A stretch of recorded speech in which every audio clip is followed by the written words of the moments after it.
Greetings, everyone. This is Rock and Roll Spot Convention with the weekly comic book roundup for both last week and this week.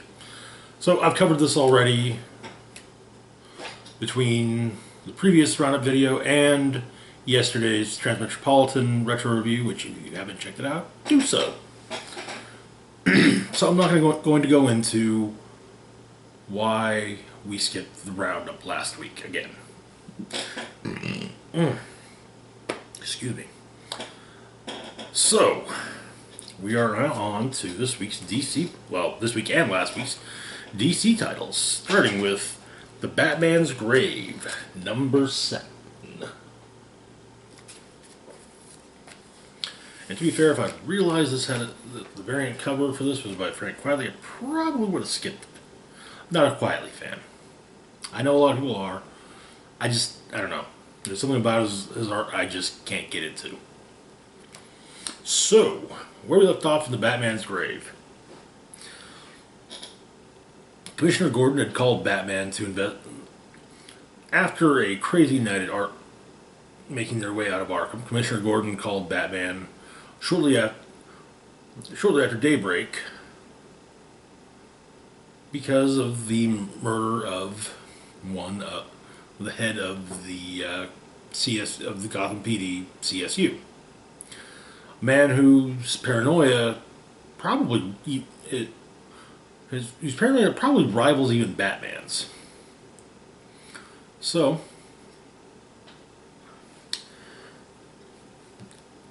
basically, they discovered that yes, obviously the man had been killed, but he had managed to send his surveillance footage to another location. And so, of course, Batman was hoping to take that information and figure out who killed him. So the book opens with Batman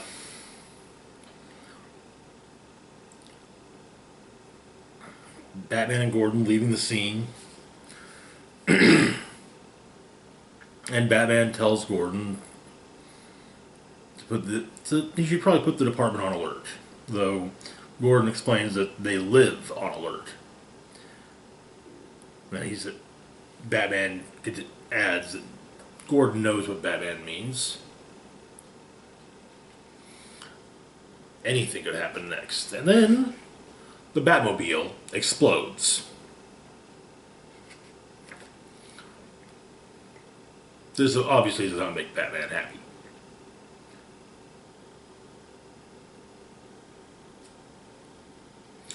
And so, Batman passes by a bus stop and seemingly catches an Uber. Of course, it's not an Uber, it's Alfred in one of Bruce's cars, picking Bruce up in an out-of-the-way location. Bruce explains what he's learned to Alfred. And upon returning to the cave, Batman offices look over all the information he currently has. We also actually get a pretty interesting breakdown of how Batman's costume functions, so to speak. It appears that it seals up the side and is obviously modular with the portion that appears to connect the cowl and cape to the rest.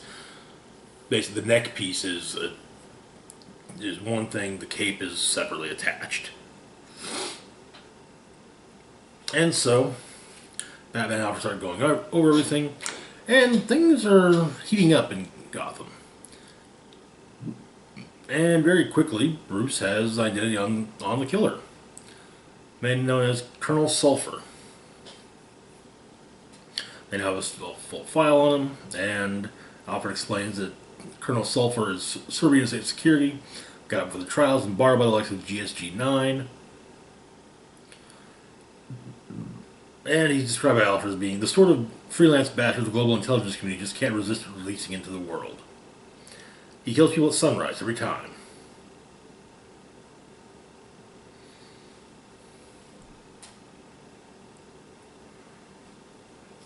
They have a phone number for him, but it's turned off.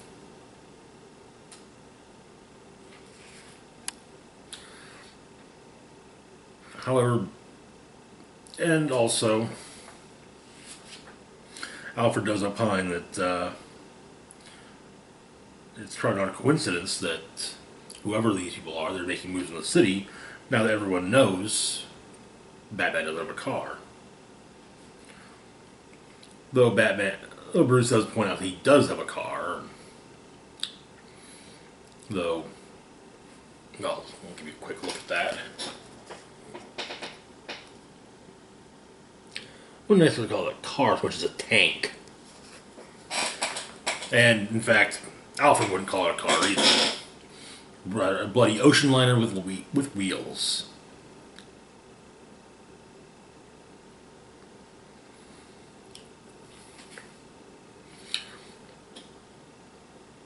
And so as chaos descends upon Gotham, as it tends to do, the gang that Batman and Gordon dealt with and have been dealing with are on the loose,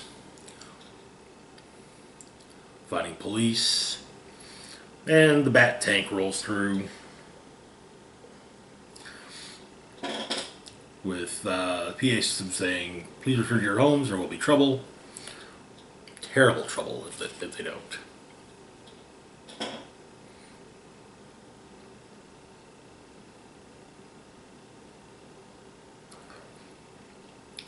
Alfred and Batman intercept a call for Colonel Sulphur.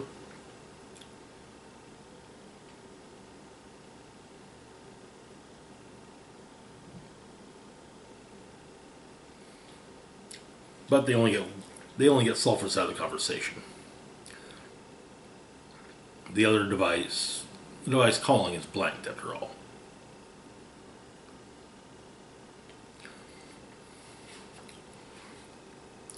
And Batman is able to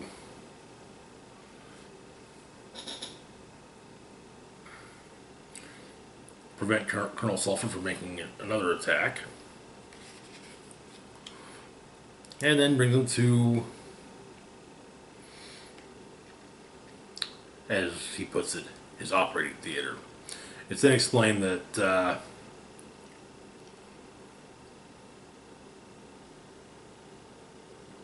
target, Colonel Sulphur's target, was a key captain in GCPD SWAT.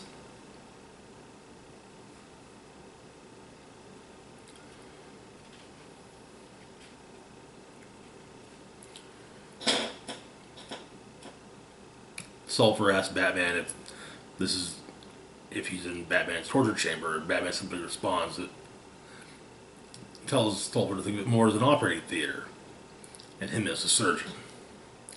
And that is where the issue ends.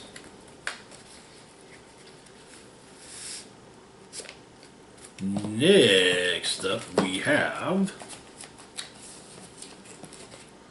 Legion of Superheroes, number 6.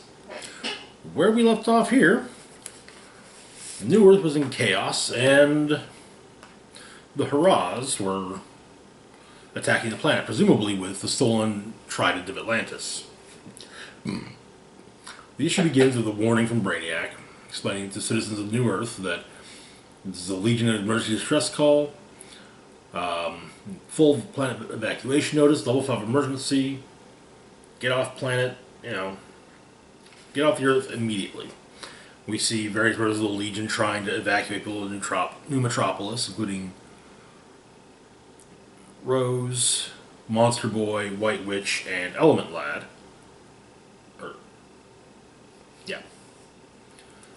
Monster Boy having an appearance rather similar to the Quintessons from Transformers the movie, just not as high-tech. He is also... The form is actually kind of scaring the people. and suggested that Monster Boy might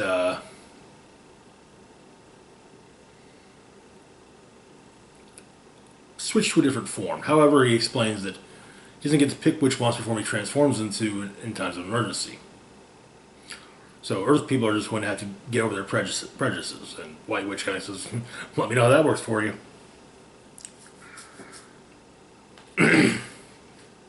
The Haraz attack, however, there was a strike team of Legionnaires en route to stop them.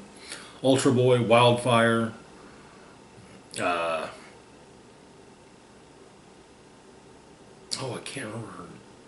cannot remember her name. Colossal Boy, Dawnstar,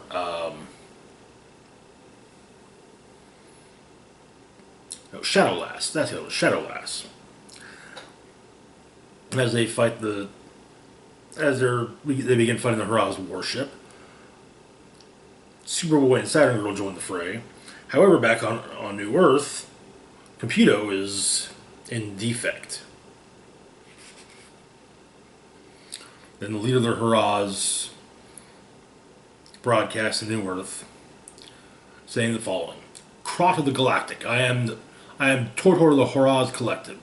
The United Planets is a disgrace. The President is a monster. Your world is now to be punished for interfering in our chosen ways. The Legion of Superheroes and her puppets are her puppets, and we will not be denied. Let this be a warning to all in the Galactic who oppose us. The Earth will follow as it's supposed to. Look what the gods of the universe did to the Earth. Death to the Earth and death to the Legion of Superiors for even attempting to stop us from our path. And Tortor's got the trident, and he's getting ready to use it. However, Superboy decides he can probably super speed it and end it, with Ultra Boy claiming that to be a good idea and suggesting that the two of them strike simultaneously. As they move, however, another Legionnaire arrives. The Gold Lantern.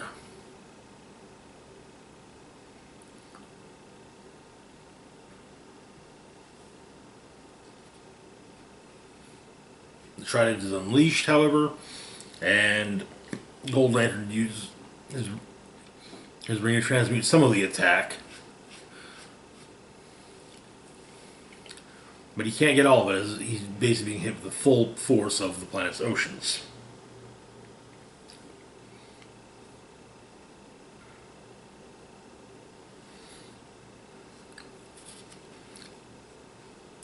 We get a quick shot of the battle raging on.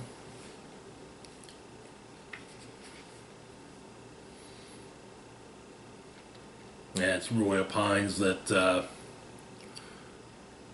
while he appreciates that the Legion brought him to the future to teach them all how to be better superheroes, he thinks they're better at this than they think. Mon-El comes in and tries to, take the trident from Tortor, but Brainiac gives him some grief about that, basically saying, what part don't grab the damn trident do you not understand?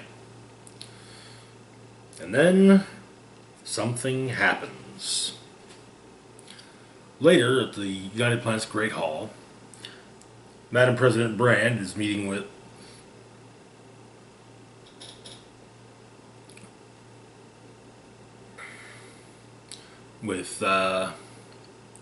General Na, and Rose suggested that the whole thing was a learning moment. Well, the president suggests things were a learning moment, and Rose very bluntly describes it, or describes what a learning moment is, as that thing when you finally learn something you should have learned when you were maybe, I don't know, a baby. However, General Na declares he's leaving the United Planets.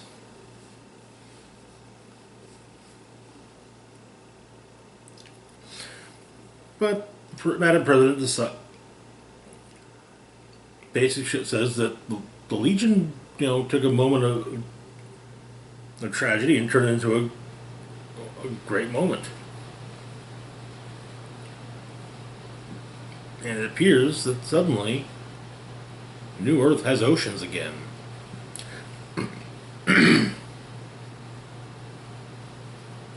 As General Na leaves the Great Hall of the United Planets, he states that the future is war, and that is where the issue ends.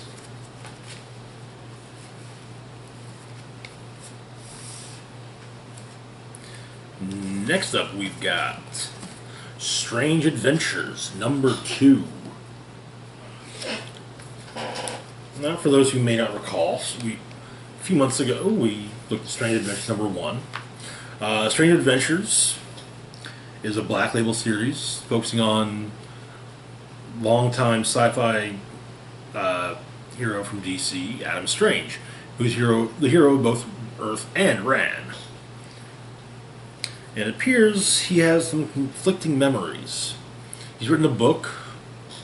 The book has actually become quite popular and made him rather popular. However, Batman has asked Mr. Terrific to look into Adam Strange, with Batman explaining he can't do it because he feels he would not be able to look at it from a neutral perspective. And so the issue begins with Mr. Terrific buying Adam Strange's book, Strange Adventures, while his T-spheres quiz him on various pieces of knowledge. We then cut to Ran, where Adam Strange appears, courtesy of the Zeta Beam. It goes back and forth between Strange and Mr. Terrific. But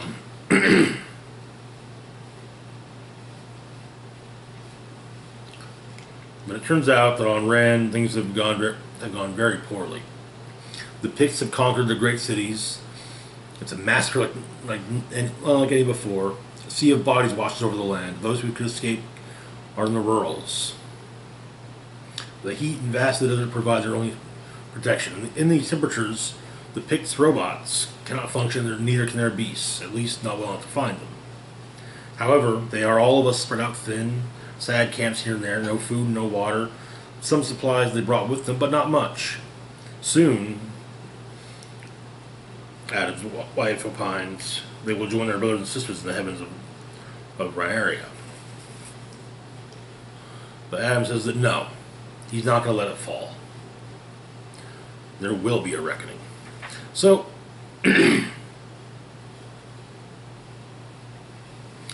plan is that Adam and his wife will go find the Helitat tribe.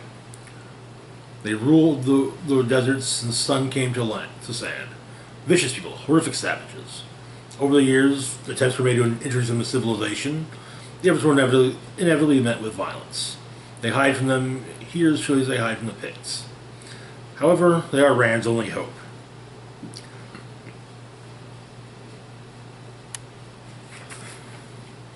And so, Adam Strange and his wife go off to recruit help. Excuse me.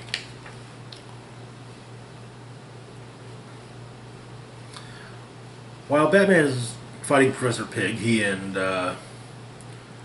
Mr. Terrific discuss the case. Terrific has read Strange's book a few times, and Mr. Terrific is convinced that Adam Strange is like Batman, a superhero.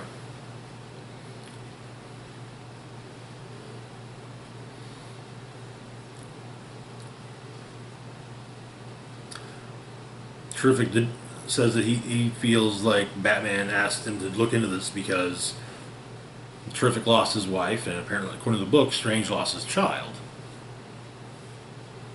But Batman explains that no, it's about no. The reason why Batman asked him is because it's all about fair play. Back on Ran, the jetpack that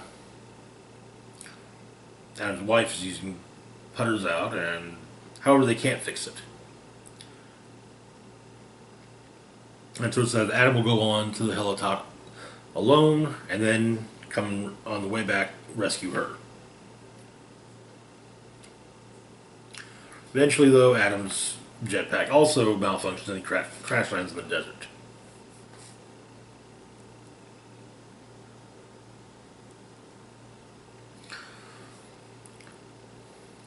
Back to Mr. Terrific talking with Batman, explaining people love Adam Strange. He's, his smile's on every kid's lunchbox. And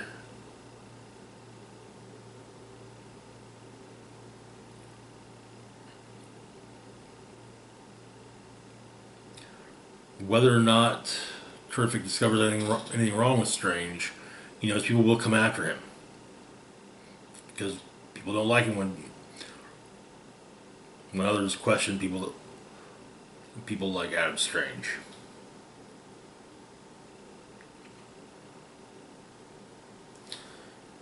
Batman is not entirely sure it will matter, but Mr. Terrific assures him it will.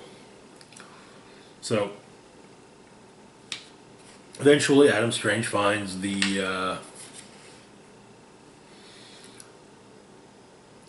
does come upon the helitop. Explain to him what's going on.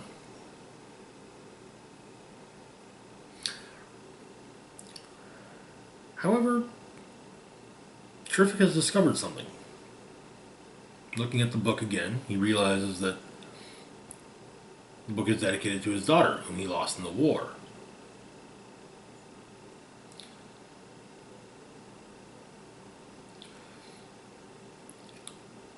Terrific calls Batman and says, okay, Strange writes his daughter is dead. She isn't. And now Terrific doubts that's the only lie. And so Terrific adds that Batman was right. He's not a neutral observer in this matter. He wanted Batman to know why he was accepting the offer to investigate him. However, there will not be further updates until he prepares his final report to the League.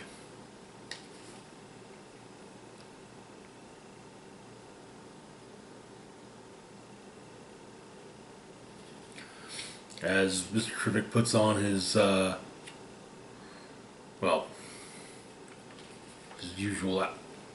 his outfit, we then cut back to where the first issue left off, with Mr. Terrific meeting Adam Strange, explaining he's read Adam's book, has a few questions. The last panel shows a picture turned face down on a table. And that is where things end. Well, that's where the issue ends. Not. Next up, we've got into the world of Hill House Comics, Daphne Byrne, number 5, where we left off with young Miss Byrne. She'd left the medium that her mother had been seeing after trying to expose the medium as a fake. Daddy then runs to the cemetery where her father's buried, and her companion is waiting there as well. And she cries at her father's grave and realizes that she can't remember her father's face anymore. Back with the medium. The medium gives Mrs. Byrne some tea.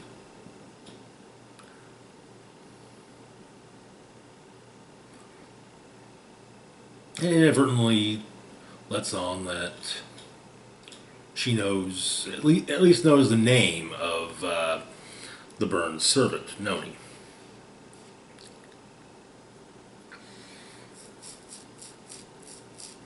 Mrs. Byrne is then attacked and forced unconscious through something akin to probably something akin to chloroform. Back to Daphne, however, she goes back to meet with Mr. Brooke, asking things like, why wouldn't her mother believe her? Brooke explains the mind is a delicate thing. We can believe all sorts of things that aren't true. Even see things that aren't there and hear things that are merely our own thoughts. When that sort of thing happens, seeing visions, doesn't mean you've gone mad, she asks. And he says, no, it doesn't mean sometimes, you can have hallucinations that are a dreadful shock, like losing a loved one. Brooke explains that if Daphne were a boy, he'd recommend her to the finest schools in the country, but perhaps Daphne would like to be his pupil instead.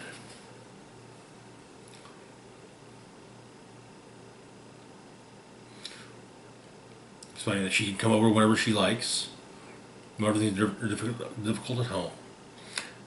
And he'll teach her everything he knows about the brain and its workings, and how some people twist the minds of others to their own ends. She then asks him if he was hearing voices, what would he do? And he says he wouldn't tell anyone. He's seen what asylums are like inside.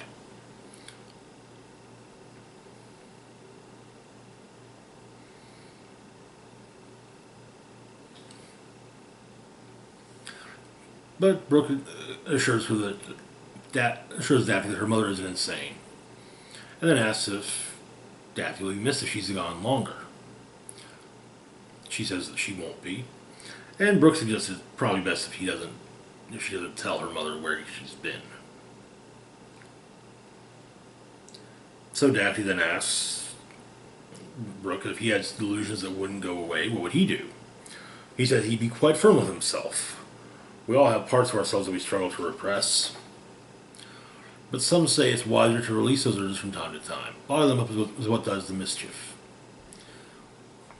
And he figures that she is talking about herself. Tries to comfort her.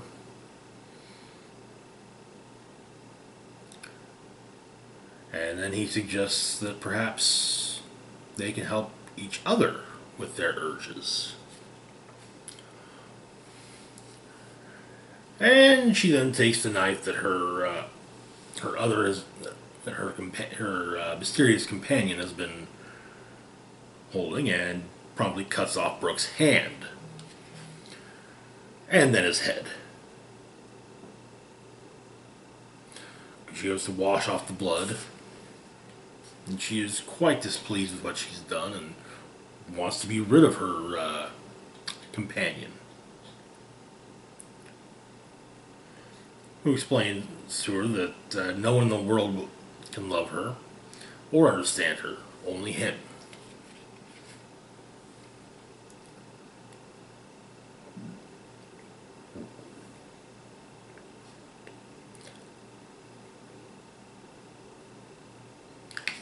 Daphne moves to drown him and eventually returns home.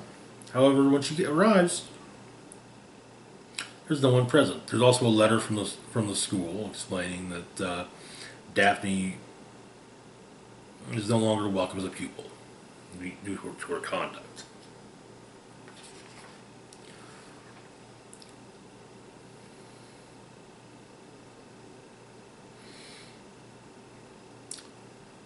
She then takes a brief nap and then when she wakes, the house is still empty. She figures something's gone wrong. So she goes back to Mrs. Swarthmore, the medium, and thinks on some of the things that Mr. Brooks said. There's a trapdoor into the parlor. There are secret rooms, there might be a secret way in. And she finds what appears to be a coal chute. However, Daphne looks inside and realizes it's too clean for a coal chute.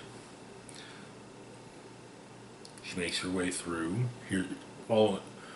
hearing voices as she goes.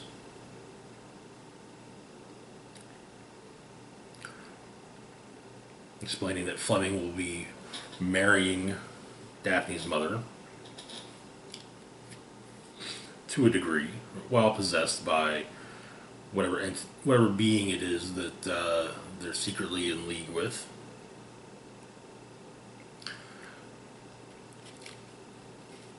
And Daphne has a terrifying realization. Noni, their servant, is in league with Mrs. Swarthmore and Mr. Fleming.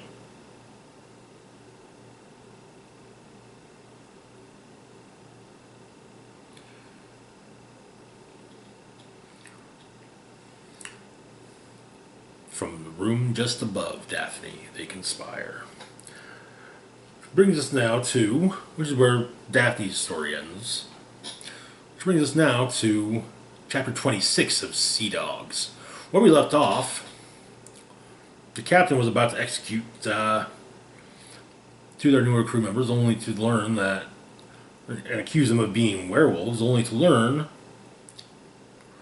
that the wolves were not actually them, but other two of his more trusted crewmen.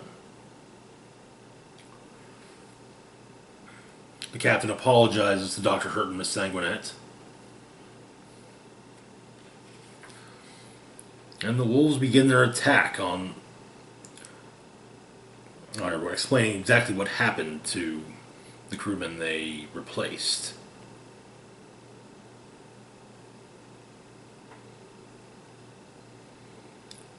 The godson of the captain, Lieutenant Carver, and the captain, the teacher of the godson of the captain's godson, all in a shallow grave with a dead ewe their only marker.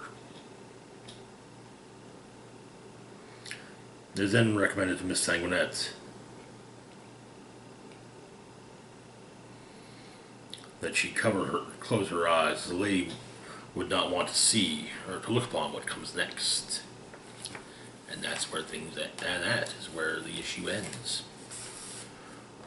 Moving on, got a couple of the larger Black Label books. First off, we have Wonder Woman Dead Earth, Book 3.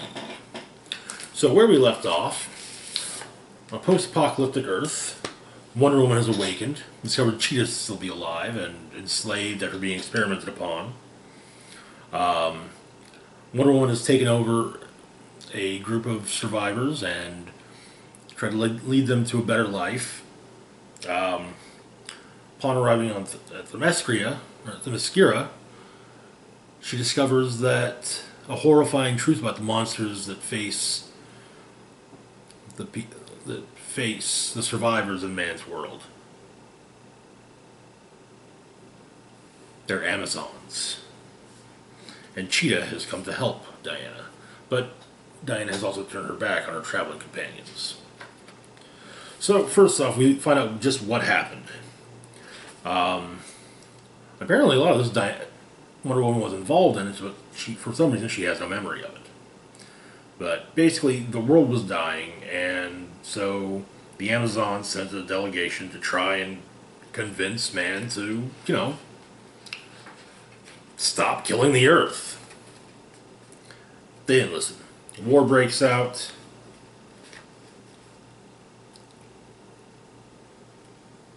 Missiles were launched. However, some of those missiles ended up going elsewhere because of the magic protecting Themyscira.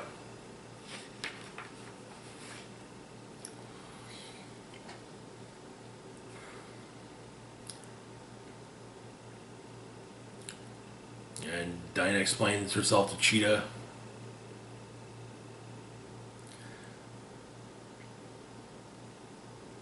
And decides that she needs advice.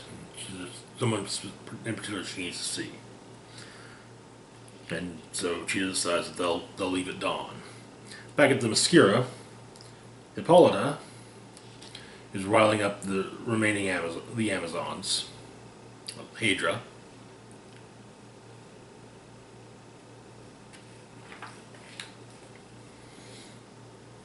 And gives Nubia the order to leave the island and track down Diana, and Hippolyta says that she's coming with Nubia. With the group of survivors that Wonder Woman was with, her traveling companions have returned. He explained that, well, Wonder Woman left. Turns out, though, the belt she had a tracker on it, and so they've been tracking her. She's gone someplace north, very far north. Turns out that Dee, one of Diana's traveling companions, discovered the lasso of truth. Wraps it around the wrists of the former leader, and he asks, why he's helping. He said that he wants to help. He wants to be better, and he wanted to be better the moment he saw Diana. He doesn't deserve to try, and he's sorry for his... But yeah. So they're going to try. So basically they're going to try and, but Dee just, do this myself. So Dee heads north. As do Cheetah, Diana, and Pegasus. To the Fortress of Solitude. Surrounded by bones and banners asking for help.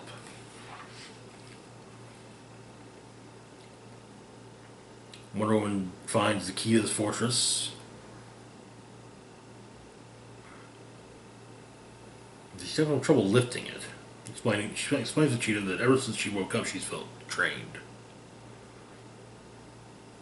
A Superman robot the remains of Superman robot appear and welcome Wonder Woman and Cheetah inside.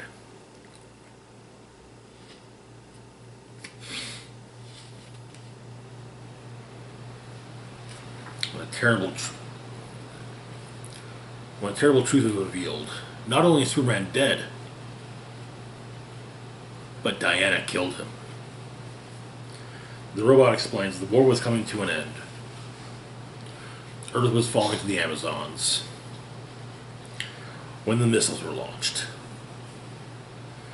Superman was livid with the government for having done this, and Diana went back to Themyscira to do what she could to stop the missiles. It wasn't the magic surrounding Themyscira. It was Wonder Woman. Knocking missiles out of the way.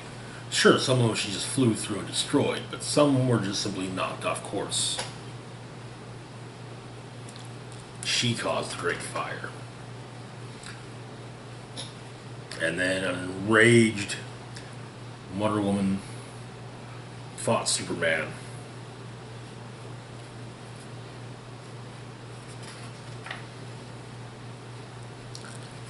With the fight coming to a head of the fortress as the Great Fire burned. In the fortress, Diana broke open one of the display case containing kryptonite.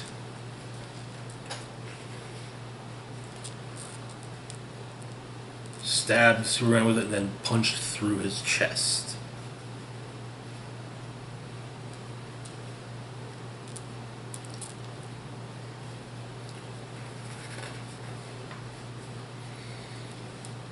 So then explained that sometime later the robot itself was activated by an old friend of Diana's. The panel shows it to be Batman, but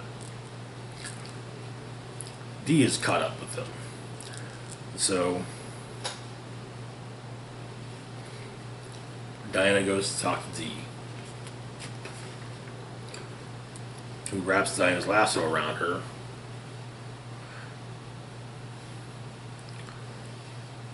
And Diana explains who she is. Child of the gods, went by Wonder Woman, first of part of a company of heroes, did their best to help the Earth with all of its tribulations. She tried her best. She asked why she left. when she was angry, scared, and felt she couldn't trust mankind. When she's accused of her words of love and acceptance being lies, she says that it wasn't lies. She meant every word, and she believes more good will come from laying down rather than picking one up. And she does want to fight for them. She also explains that she caused the Great Fire. She destroyed. She didn't even know she was capable of losing control so completely. She also realized she's much more human than she ever realized. Makes just as many mistakes, and she's just capable of hurting others as they are capable of hurting her. Even gods are broken inside.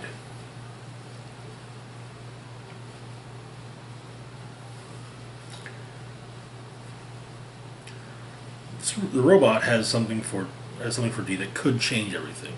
Turns out, however, that the robot has also been collecting items that many might find, that the party might find useful. Weapons, including some high-end firearms.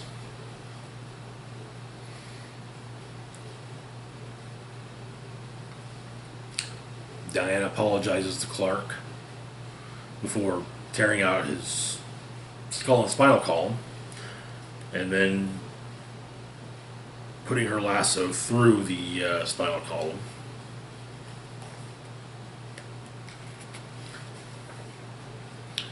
Turning it into a rather dark weapon.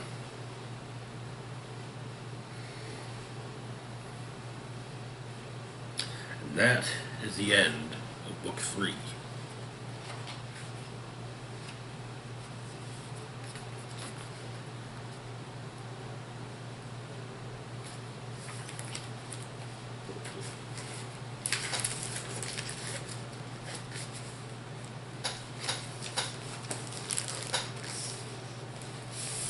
Downside of these big books. Next up, we've got The Question, The Deaths of Vic Sage, Book 3. Where we left off, Vic Sage, The Question, investigative reporter in Hub City, was investigating a crime. Was investigating a crime. This crime ended up eventually leading him to his old mentor, his old martial arts teacher, Richard Dragon, who gave Vic some tea, and, well, he's beyond something of a temporal spirit quest. First having ended up in the in Hub City, the Old West, and dealing with things. Now we begin in, I want to say, Depression era Hub City. He's a private eye. He narrates, I wake up with enough booze in my gut that I've got a case of selective amnesia about whatever the hell it was I did last night. A lot of strange images swimming around, that's for sure. I remember Burnett and a jazz club on the Lower West Side, but I also keep remembering other crazy stuff that just doesn't make any sense. It all adds up to one answer. I need to get off the booze. Again. However, there's a woman. He does have some memories of the strange visions he saw. A woman comes to see him, however,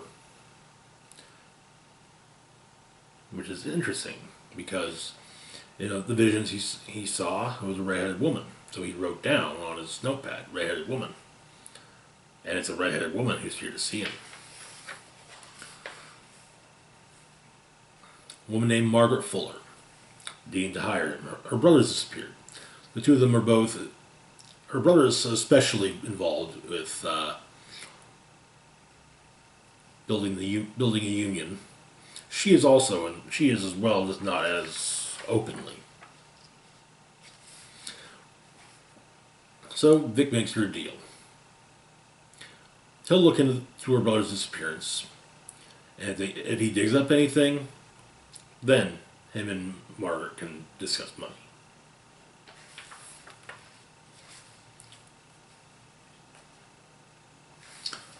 So he begins to look around. However, some local thugs smack him around a bit. But while that's going on, he sees a vision of Richard Dragon telling him to get up. And he does, now wearing his proper face. He beats up the thugs promptly. And then everything's back to normal. His face is back. But he goes to meet with an old friend of his from the Force. There's some information, but yeah, probably not best for him to go digging around in it.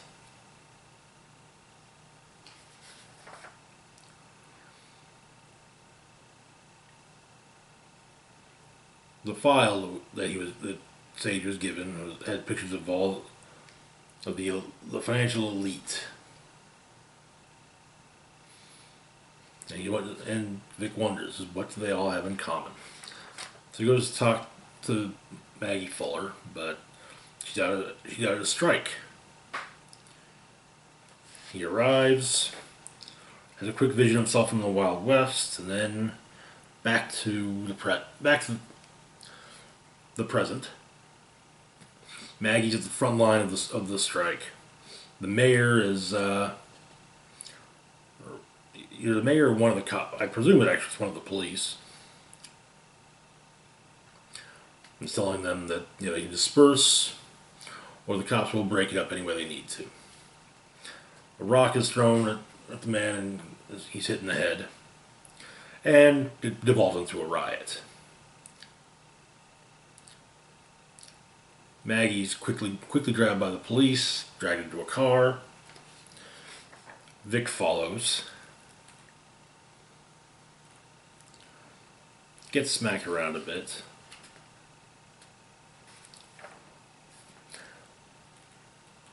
And is then led to a ritual where he's surrounded by the men whose faces are now taped up on his wall. He's left in a dark room with long decomposed skeletons, including one with a gunshot wound right at the center of the forehead.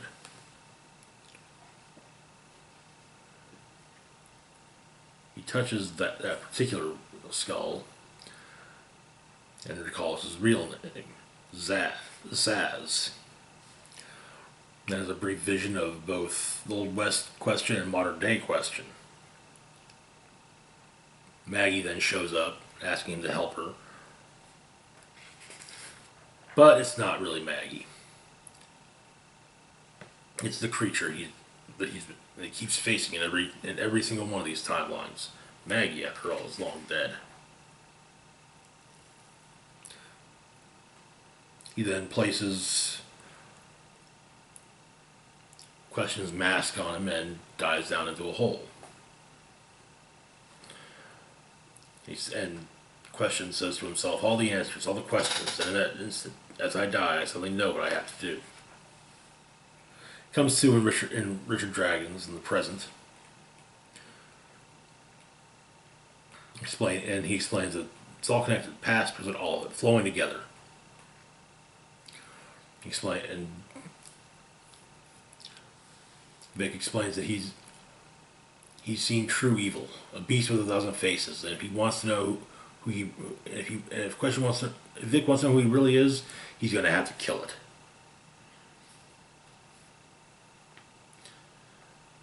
Then, however, Richard explains to him, evil's in everyone. It's not something you can wrap your hands around and strangle. Vic then puts on his face and says, we'll just see about that. Which is where the issue ends. And actually, I wonder... Oh.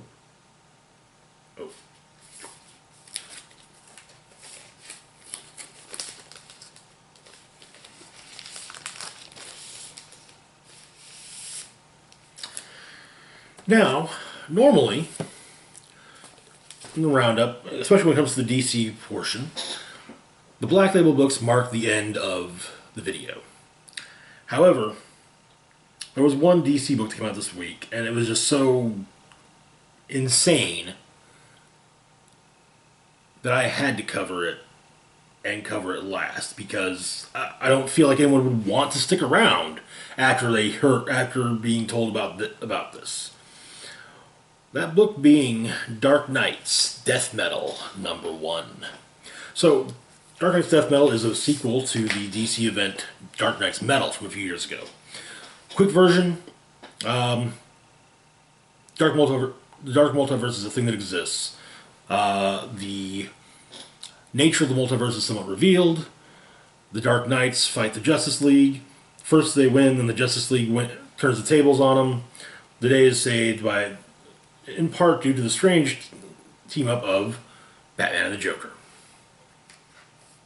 We begin with Sergeant Rock talking to the reader while smoking two or three cigarettes at once, explaining that things have gone to hell, simply put. We then meet up in Hell, formerly Themyscira, formerly Themyscira, the DCU. Yes, the real DCU. Seems that Wonder Woman is working a forge and making a chainsaw. Swamp Thing is there with her. One of the bats has brought in a prisoner. Among those imprisoned in Hell are the various villains. We clearly see the Riddler, Killer Croc, Captain Cold, and Joker. Joker, in fact, finds Hell to be paradise because, well, the world up top is ruled by Batman. So to him, Hell is definitely is Paradise Island. Turns out that the prisoner being brought is not being brought for the cells, but rather for the Tartarus pits, and it's someone that Diana knows. Also, their master has summoned Diana. In Gotham, we get a quick look at things, and we see the crows of the Batman Who Laughs, as well as some of the Joker dragons in the sky. The Batman Who Laughs has brought forth all of his generals: Harley Quinn and Dr. Arkham, Aquaman, Diana, Mr. Miracle, Guardian of New. They all have updates.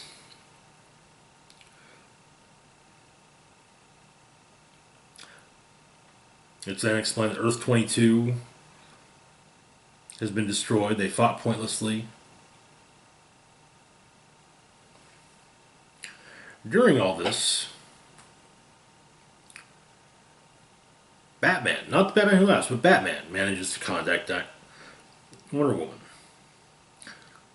Basically explaining that back when Jean set up a psychic link, he built his own version of the signal just in case. She kind of described it as a bat phone to their brains, and they can't just hang up.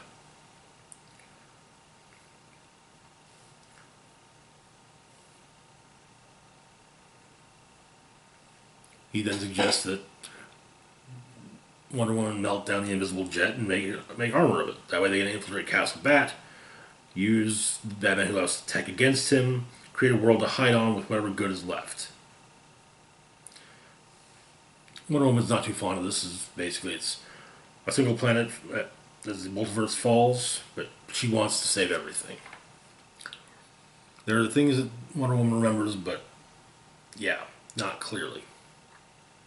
Batman Who Laughs catches on that Wonder Woman has kind of spaced out.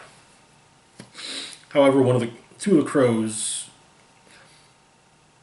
get active as a missile fired. Explosive crossbow bolt is shot towards Batman Who Laughs, killing the crows. Batman is there, and so others are sent after him, including Deathstroke, Clayface, Scarecrow, Etrigan, I think Plastic Man, but it could also be Elongated Man, regular Batmans. There's also a Cthulhu Batman.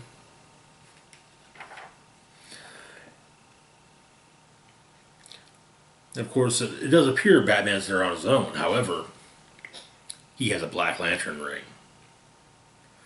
And he resurrects the Revolutionary War soldiers buried in that park, underneath the park, leaving Jonah Hex in charge of the battle. Hex is actually quite pleased. It's finally a party where he's the pretty one. On the planet Ossex in deep space, a planet made of living bone, Lobo has found something. The key to everything. Back in hell, Diana decides she's going to go into the Tartarus pits to talk to their new prisoner, who is revealed to be none other than Wally West. Though now, with Dr. Manhattan's symbol on the forehead portion of his suit. Wally then explains what's been going on. Kind of going with sort of to understand how to move forward, you have to understand what's happened. Every positive energy in the universe, speed force, emotional spectrum, forces of justice, they're in essence connective. Then there's crisis energy, anti-life, chaos magic, forces of doom, power that disrupts, that takes instead of gives, based in selfishness, greed, and predation. Crisis energy looks to shatter connection and make only one moment important. There's only now, there's only us, there's only me.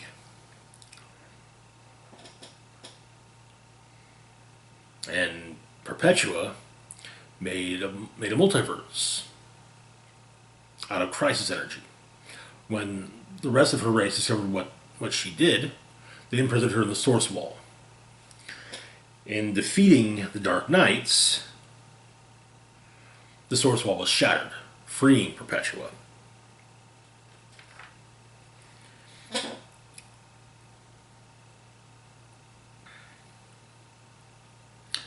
However, then the Batman Who Laughs arrives, basically saying, hey, I kind of knew what you were going to do, so, because I know you so well.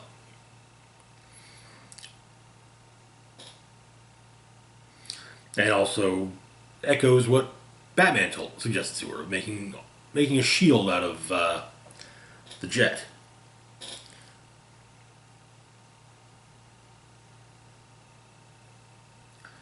But Wonder Woman explains that Batman Who Laughs knows Bruce.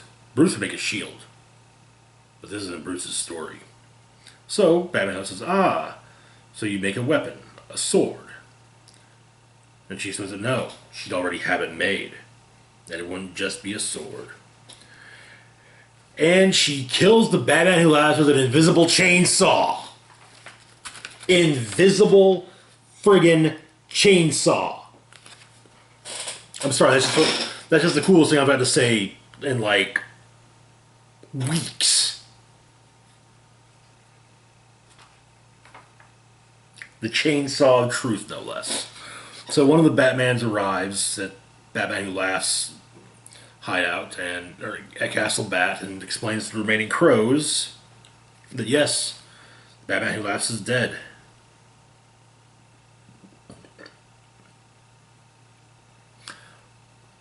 And it's time to initiate Batman Who Laughs' true plan and prepare the body of the final Bruce Wayne.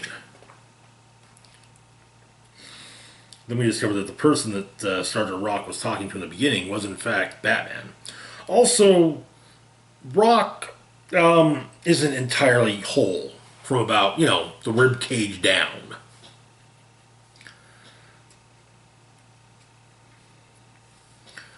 Batman says that this is one last fight and everyone's together.